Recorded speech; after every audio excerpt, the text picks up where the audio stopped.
जिसमें हक करबला पंजतन আহলে বাইত রাসূল সাল্লাল্লাহু আলাইহি সাল্লাম সকল সুহাদে کرام তাবিঈন তাবিঈন সাইয়েদিনা আদম থেকে আরম্ভ করে সমস্ত আম্বিয়া کرامগণ সমস্ত উম্মতগণ বিশেষ করে বাদশাহ গৌসুল আজম রাদিয়াল্লাহু তাআলা আনহু সহ সকল তরিকত ইমামগণের দরবারে সকল আউলিয়া কেরামের দরবারে বিশেষ করে হুজুর কিবলা যিনি সাহিত্য আছেন পবিত্র দরবারে ওনার পবিত্র মাজার শরীফে যিনি এই দুনিয়ার মধ্যে হীন হায়াতে আছেন ওনার জেসমা জানে আমাদের লক্ষ লক্ষ সালাম। দাদা শুনছেন যারা হাজিরানে মজলিস তরিকতপন্থী ভাইরা আপনাদের প্রতি পর্দা আলের মা বোনদের প্রতি আমার লক্ষ লক্ষ সালাম। আসসালামু আলাইকুম ওয়া রাহমাতুল্লাহি তাআলা ওয়া বারাকাতুহু। আজকের মহাপবিত্র আশুরার দিন, পবিত্র কারবালা শরীফের দিন, কারবালা শরীফের স্মরণের দিন, হক বাতিল বুঝার দিন, ইসলাম জগতের শ্রেষ্ঠতম দিবসসমূহের মধ্যে অন্যতম শ্রেষ্ঠ। অনেকের মতে, জমহুরদের মতে পবিত্র ঈদে মিলাদুন্নবীর পরে মুসলমানদের মধ্যে সর্বশ্রেষ্ঠ ফজিলতপূর্ণ দিন হচ্ছে এই পবিত্র ইমাম হোসেনের শাহাদাতের দিন এবং আশুরার দিন। বলেন সুবহানাল্লাহ। সময় যেহেতু কম, খুব অল্প সময় আমি শেষ করে ফেলবো ইনশাআল্লাহ তাআলা। আজকে আহলে বাইত রাসূলের চর্চা বাংলার জমিন থেকে উঠে যাচ্ছে, উঠেই গেছে। সারা বাংলাদেশে মসজিদে মসজিদে সাইয়েদিনা আদম থেকে আরম্ভ করে হযরত ঈসা রুহুল্লাহ পর্যন্ত আশুরার দিনে ফজিলত বরকত বর্ণনা করা হয়। কিন্তু আল্লাহর হাবিবের যেই নাতি দিন ইসলামের জন্য জীবন দিলেন, এন্টার পরিবার পরিজন শহীদ কঠিনভাবে শহীদ হইলেন, এই বিষাদময় বর্ণনা কোনো মসজিদ থেকে আসে না, এড়িয়ে যাওয়া হচ্ছে। আমরা ইসলামের মূল স্পিরিট ভুলে যাচ্ছি, ইমানের মূল স্পিরিট ভুলে যাচ্ছি। আসলে ইমান কোথায়, ইমানের মজা কোথায় আমরা ভুলে যাচ্ছি। হুজুর সাল্লাল্লাহু আলাইহি ওয়াসাল্লামকে বলেন নাই হাসান হোসাইন জান্নাতীদের সর্দার, জান্নাতি যুবকদের সর্দার? তিনি কি বলেন নাই? তিনি কি বলেন নাই ওনাদের মাতা যিনি জান্নাতি রমণীদের সর্দার? এগুলা কি সহিহ বুখারী মুসলিমের বর্ণনা নয়? অগণিত বর্ণনা আছে। ইমাম হোসেন রাদিয়াল্লাহু শাহাদাতের বর্ণনা অসংখ্য কিতাবে আছে। আল্লামা ইবনে তাইমিয়ার শিষ্য বিশ্ববিখ্যাত আলেমে দ্বীন হাফেজ ইমাদউদ্দিন ইবনে কাসির তার বিশ্ববিখ্যাত আল বিদায়া নিহার মধ্যে পবিত্র আশুরার বর্ণনা মধ্যে কারবালা শরীফে বিশাল বিশদ বর্ণনা দিয়েছেন। বলেন সুবহানাল্লাহ। আজকে কি কারণে এই বর্ণনাগুলো আমরা শুনতে পাচ্ছি না, কোনো মহল থেকে শুনতে পাচ্ছি না? সাফি দেওয়া হচ্ছে, লুকে ফেলা হচ্ছে। কারবালা শরীফের মহব্বত যদি উঠে যায়, তাহলে আশুরার মহব্বত যদি উঠে যায়, ইমাম হাসান মানে মহব্বত যদি উঠে যায়, তাহলে পরে নামাজ রোজা হজ যাকাত ফরদা ফুসিদের কোনো মূল্য না, একবারে জিদু মানাস হয়ে যাবে। এমনকি ইমানও মানাস হওয়ার সম্ভাবনা আছে। আমরা বুঝতেছি ইসলাম কোথায়। দেখবেন আল্লাহর ওলিদের এই দেশে সাজদা আছে, মানে এটা হচ্ছে আল্লাহর হাবিব থেকে আমার ফির মুর্শিদ পর্যন্ত ধারাবাহিক নামা খেলাফত কেয়ার পরে কি পেয়েছে, এটা নাম হচ্ছে সাজদা শরীফ বা সিজদা শরীফ। কথা বুঝছেন? 99% তরিকতের জগতের যত সাজদা আছে দেখবেন যে হয়তো বা আল্লাহ হাবিব পর্যন্ত ইমাম হাসানের মাধ্যমে অথবা ইমাম হুসাইনের মাধ্যমে ঘুষেছে। কাদেরিয়া সিস্তিয়া তরিকার যত শাখা আছে সেটা নিঃসন্দেহে হাসনাইন করিমের মাধ্যমে 99% পৌঁছেছে। আর সামান্য কিছু বিশ্ববিখ্যাত তাবি মাওলা আলী শিষ্য ইমাম হাসান বসরির মাধ্যমে পৌঁছেছে। ইমাম হাসান হোসাইনের মাধ্যম ব্যতীত তরিকত চিন্তা করা যায় না, তরিকত আমরা পাবো না। কথা বুঝে আসছে তো? তরিকতের বিশ্ববিখ্যাত ইমামদের মধ্যে দুইজন ইমাম সর্বশ্রেষ্ঠ, গৌসুল আজম রাদিয়াল্লাহু তাআলা আনহু, খাজা গরিবের নওয়াজ রাদিয়াল্লাহু তাআলা আনহু। ওনাদের গৌসুল একটা সমসাময়িক সামান্য সিনিয়র আহমদ কবির রেফাই রাদিয়াল্লাহু তাআলা, তিনিও কিন্তু ইমাম হাসান হোসেনের আওলাদ। সারা বিশ্বের তরিকতের ইমামদের ম্যাক্সিমাম হচ্ছে হয়তোবা হাসান অথবা হোসাইনি। আজকে সেই হাসান হোসেনের আজমত থেকে আমাদেরকে দূরে রাখা হচ্ছে, কারবালার ত্যাগ থেকে দূরে রাখা হচ্ছে। অথচ নামাজে আমরা যদি ওনাদেরকে সালাম না দিই, নামাজ হচ্ছে না। আসসালামু আলাইকা আইয়ুহান নবী, 5 ওয়াক্ত নামাজে আল্লাহ হাবিবকে সালাম দিচ্ছি, আল্লাহুম্মা সাল্লি আলা মুহাম্মদ ওয়া আলা আলি মুহাম্মদ। যত দুরূদ শরীফ আছে, কোন দুরূদ শরীফে রাসূল হকের আওলাদদেরকে সালাম ব্যতীত, আলে রাসূলদেরকে সালাম ব্যতীত কোন দুরূদ শরীফ নাই, সালাত নাই। তাহলে সেই আলে রাসূলের মহব্বত থেকে আমাদের বঞ্চিত করা হচ্ছে।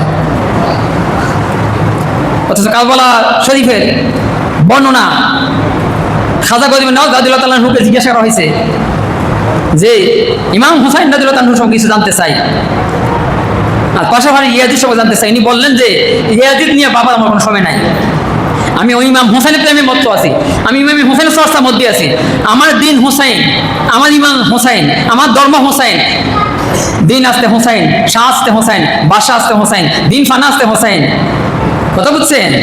সের দাদ না দাদে দাস্তে দাদি ইয়াজিদ হাকান বেনা লা ইলাহা ইল্লাল্লাহ আসতে হুসাইন।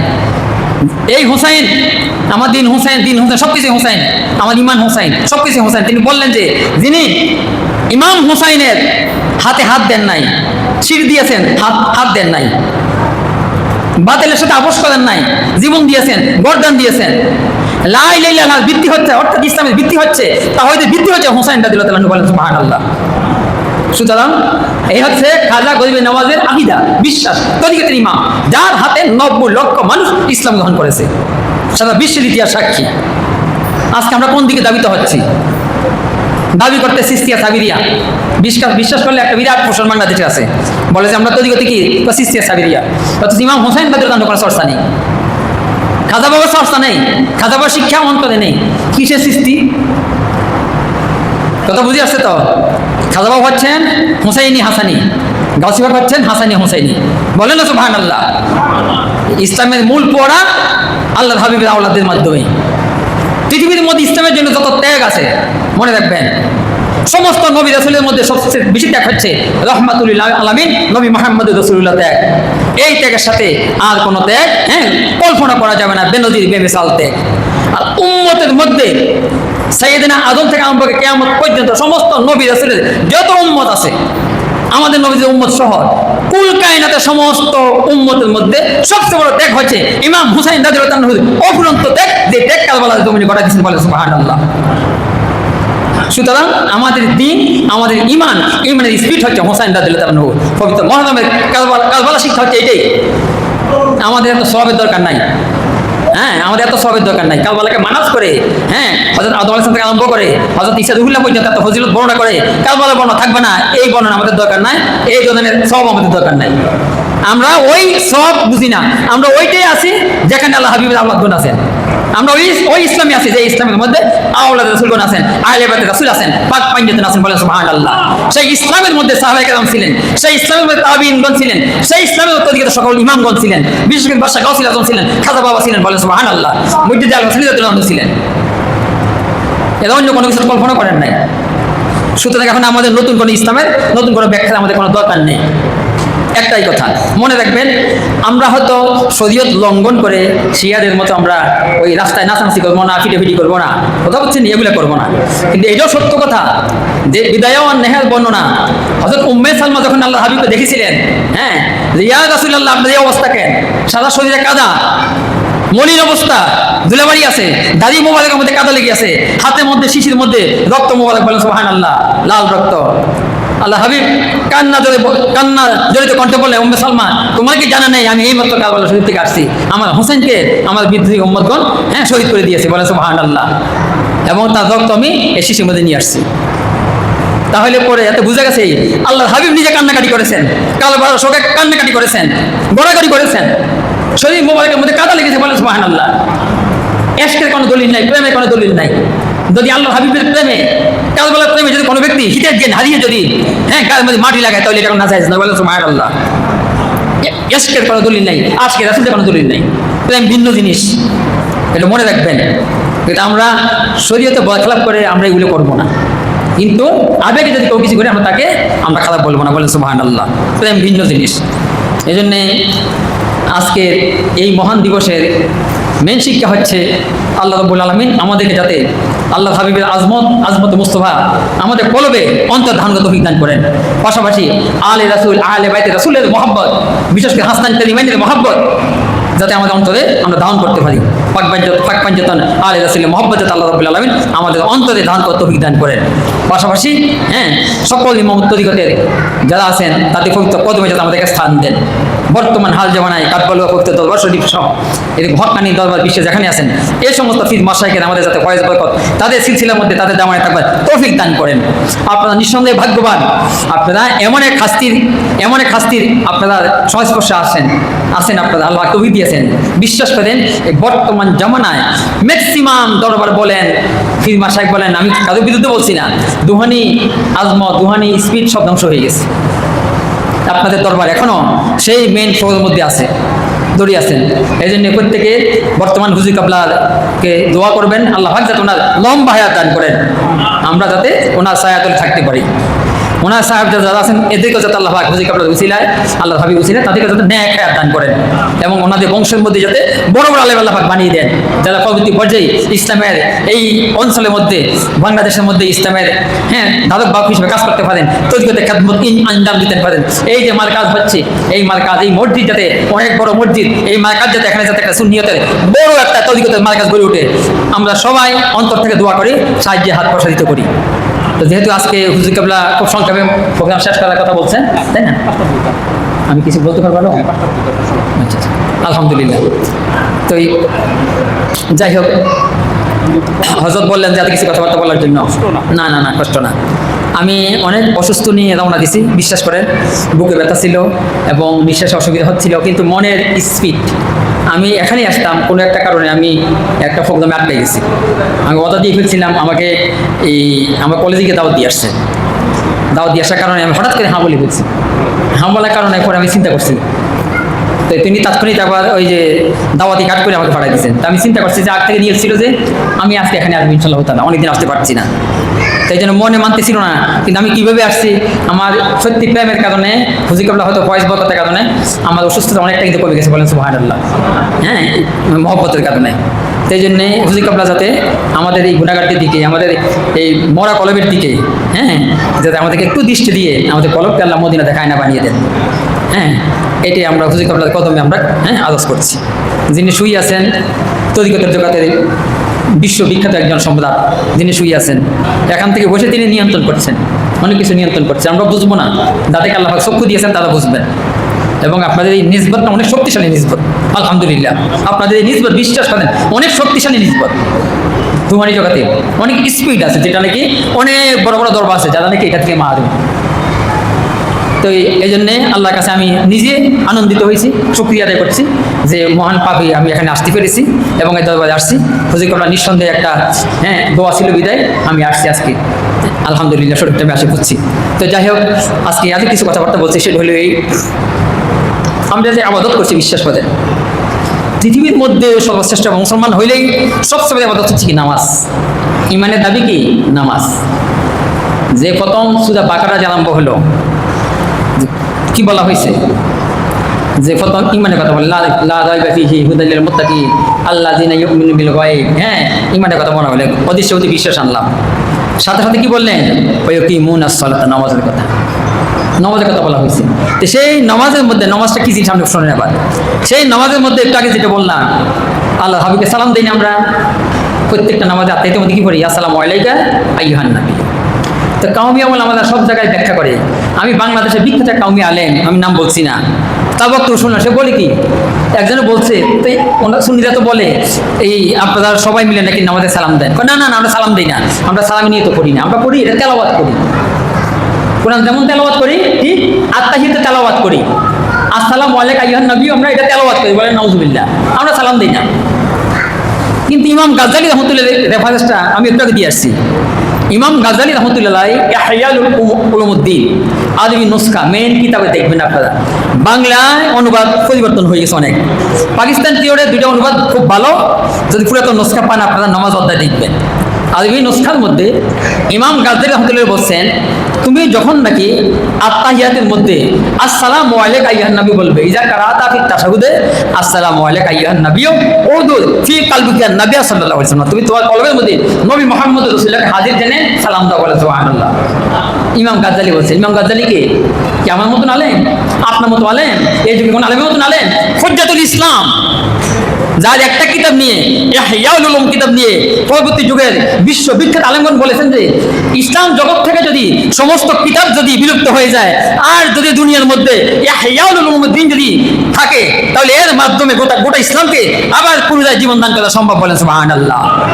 ইসলামের মূল মগজ ইহইয়াউল উলুমুদ্দিনের মধ্যে লিখছেন, সেই হচ্ছে হুজ্জাতুল ইসলাম ইমাম গাজ্জালী রাহমাতুল্লাহি আলাইহি। তিনি বলছেন যে নামাজের মধ্যে সালাম দেওয়ার সময় আল্লাহর হাবিবকে অন্তরে হাজির জেনে সালাম দিবে, বলেন সুবহানাল্লাহ। কথা বুঝছেন? তো সুতরাং এ হচ্ছে নামাজের হাকিকত।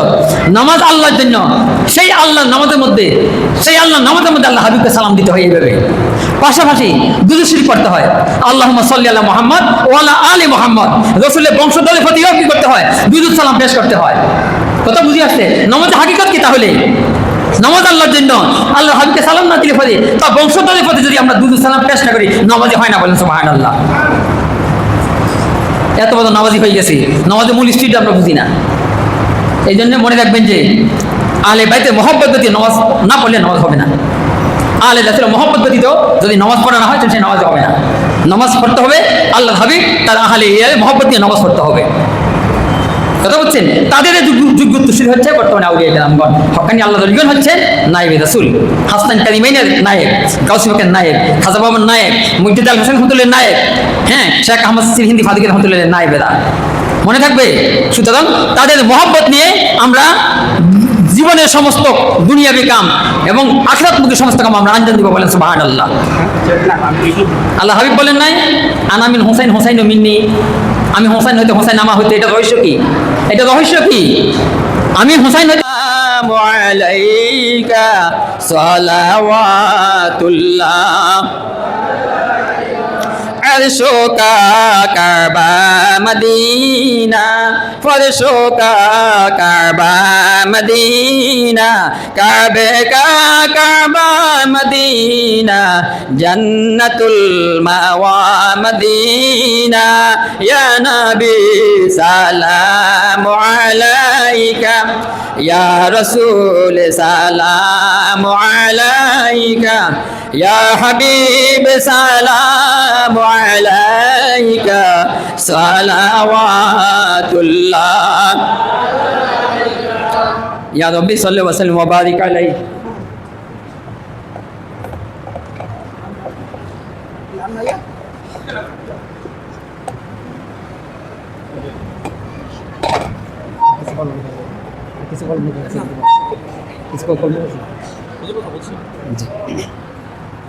আলহামদুলিল্লাহ।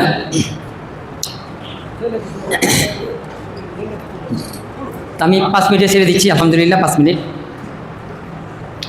হুজুর সাল্লাল্লাহু আলাইহি ওয়াসাল্লাম হচ্ছেন ইমানের কাবা, কুল কায়নাতের কাবা হচ্ছে খানায় কাবা। হযরত বেলাল রাদিয়াল্লাহু তাআলা আনহু মসনবিতে আল্লামা জালালুদ্দিন রুমি রাহমাতুল্লাহ খুব সুন্দরভাবে বলছেন, হাদিস শরীফে আসছে, হযরত বেলালকে বলছেন যে তুমি গিয়ে আজান দাও। আমি সংক্ষেপে বলছি। হযরত বেলাল দৌড়ে গিয়ে একেবারে খানে কাবা উপরে উঠে গেলেন। ওঠার পরে আল্লাহ হাবিব আসলেন সামনে, তখন বললেন ইয়া রাসূলুল্লাহ, আমি তো আপনি বলছেন আজান দেওয়ার জন্য, আমি তো দৌড়ে খানে কাবার উপরে উঠে গেছি, এখন খানে কাবা শরীফ তো আমার পায়ের নিচে পড়ে গেছে, আমি কি করব? তোমার হাবিবের দিকে, তোমার নবীর দিকে তাকিয়ে আজান দাও, বলেন সুবহানাল্লাহ। মাওলানা রুমি ব্যাখ্যা দিয়েছেন ইবাদতের কাবা তোমার পায়ের নিচে পড়েছে, কিন্তু কাবা তোমার সামনে আছে, বলেন সুবহানাল্লাহ। কাবার দিকে আজান দিলে পরে এটা কাবাদেশ হয়ে যাবে, বলেন সুবহানাল্লাহ। আল্লাহর হাবিব হচ্ছেন কাবা, হাকিকতের কাবা। কথা বুঝা গেছে? ইমানের কাবা হচ্ছে মদিনা শরীফ। এই জন্য অনেকে বলে কি হজ করলে মদিনা যাওয়ার দরকার নাই, অনেকে যাচ্ছেও না।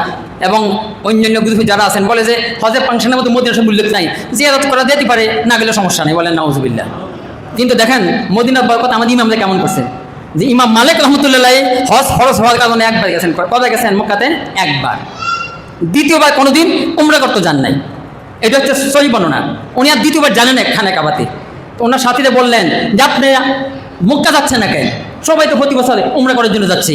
ইনি বলেন যে আমার ভয় হয়, আমি যদি আস্তে মরে যাই, মরে গেলে তো আমি মদিনা মাটি আমি পাবো না।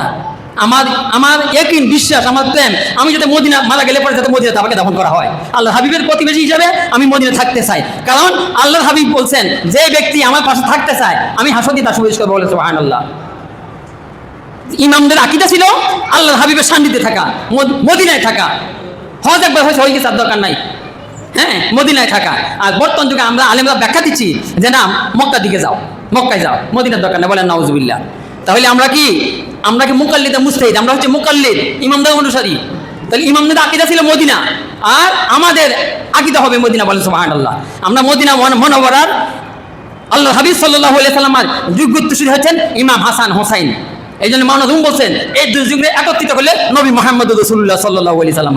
হাসান হোসাইনের এই জন্য একজনের উপর দিকটা হচ্ছিল আল্লাহর হাবিবের, হ্যাঁ, উপর ইমাম হাসান রাদিয়াল্লাহু আনহু আল্লাহর হাবিবের নবীর মতো উপর দিকটা ছিল আল্লাহ হাবিবের মতো, আর ইমাম হোসেন রাদিয়াল্লাহু আনহু ছিল নিচের অংশটা, বলেন সুবহানাল্লাহ। দুইজন একত্রে নবী মুহাম্মদ রাসূলুল্লাহ সাল্লাল্লাহু আলাইহি সাল্লাম। আর গাউসী পাক রাদিয়াল্লাহু আনহুকে আল্লাহ হযরত ইমাম আহমদ যখন বলছেন যে গাউসী পাক হচ্ছেন আল্লাহর হাবিবের, হ্যাঁ, ছায়া মোবারক, বলেন সুবহানাল্লাহ।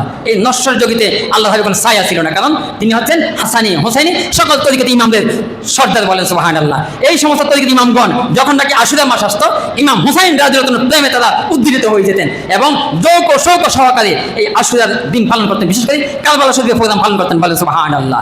আর ইয়াজিদ নিয়ে ইসলাম জগতের আলেমদের মধ্যে মতভেদ থাকলেও জমহুদ্দিনের অভিমত হচ্ছে ইয়াজিদকে নিন্দা করা বৈধ। সে ফাসেক, অনেকে বললো আসাদুদ্দৌলার ফাসেক। ইমাম তাফতাজানি তাকে কাফির বলেছেন, কথা বুঝছেন? ইমাম তাফতাজানি ইনি হচ্ছেন আমাদের মাতুরিদি, যারা আমরা নাকি মাতুরিদি আছি যে আকীদার ইমাম, যে ওনার অনুসারী যারা, ইমাম তাফতাজানিকে আমরা সবাই মান্য করে, সারা বিশ্বে মান্য করে। উনি একজন আকীদার ইমাম, তিনিও তাকে ফতোয়া দিয়েছেন যে ইমাম হুসাইনকে যখন হত্যা অর্ডার দিয়েছে, অনুমোদন করেছে গোপনভাবে, তৎক্ষণাৎ সে কাফির হয়ে গেছে। এবং আমার ফাক ভারত ও মহাদেশের আব্দুল হক মহাদেশ দেহলভী জাজবুল কুলুব ইলা দিয়াদিল মাহবুব কিতাবের মধ্যে ইয়াজিদকে কাফির বলেছেন, কথা বলছে। আল্লামা মাহমুদ আলসি বাগদাদি হানাফি রাহমাতুল্লাহ বিশ্ব বিখ্যাত কোরআনের ব্যাখ্যাকারক, তাফসিরে, হ্যাঁ, রুহুল মানির লেখক, ইনি ইয়াজিদকে কাফির বলেছেন, বলেন না নাউজুবিল্লাহ মিন জালিক। আর যারা কাফির বলেন নাই, আসাদুদ্দৌলার ফাসেক বলেছেন এবং তাকে জাহান্নামী বলেছেন, মালউন বলেছেন, তাকে, হ্যাঁ, তাকে গালি দেওয়া, তাকে ঐসব দেওয়া জমহুর উলামাদের মধ্যে আহলে সুন্নাত ওয়াল জামাত মতে জায়েজ জায়েজ জায়েজ। তার যে ব্যক্তি তার প্রশংসা করবে, কথা বুঝছেন, তার ঈমান থাকার কোনো রাস্তা নাই নাই নাই। ফাসেক বলে এক কথা, প্রশংসা করা ভিন্ন কথা। যদি ইয়াজিদকে বৈধতা দেয়, প্রশংসা করে, মসজিদের মিম্বরে দাঁড়িয়ে হোক, যেখানেই হোক, নিঃসন্দেহে সেই ব্যক্তি গোমরাহ পথভ্রষ্ট না, শুধু সেই ব্যক্তি ইমানচ্যুত কাফের। তাকে আবার তওবা করে ঈমান আনতে হবে। এই জন্যে আমি আমার কথা এখানে শেষ। আল্লাহ রাব্বুল আলামিন, হুজুর কাবলা এখানে আসেন, হুজুর কাবলা যাতে আমাদের প্রতি একটু করুণা দৃষ্টি দান করেন। আল্লাহ রাব্বুল আলামিন আমাদেরকে যাতে আজমতে মুস্তাফা সাল্লাল্লাহু আলাইহি ওয়াসাল্লাম, বিশেষ করে আজকে কারবালা শরীফ আজমত এবং মহব্বত আমাদের অন্তরে দান করার তৌফিক দান করেন। ইমাম হোসেন রাদিয়াল্লাহু আনহুর ইশক মহব্বত এবং তার যে ইসলামের জন্য, ইসলাম জিন্দার জন্য, হক বাতিলের ফাতিকের জন্য যে ত্যাগ তিতিকা, সেই ত্যাগ তিতিকা স্মরণ করে কারবালার জন্য যা আমাদের প্রাণ এবং মন কাঁদে, আমাদের ঈমান যাতে তাজা হয়, এই বলে আপনাদেরকে বিরক্ত করে আর আমাদের বলতে ক্ষমা করে আমি বিদায় নিচ্ছি। আসসালামু আলাইকুম ওয়া রাহমাতুল্লাহি তাআলা ওয়া বারাকাতুহু।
मुझे को फवालो मुसाफिर न समझो, मैं आया नहीं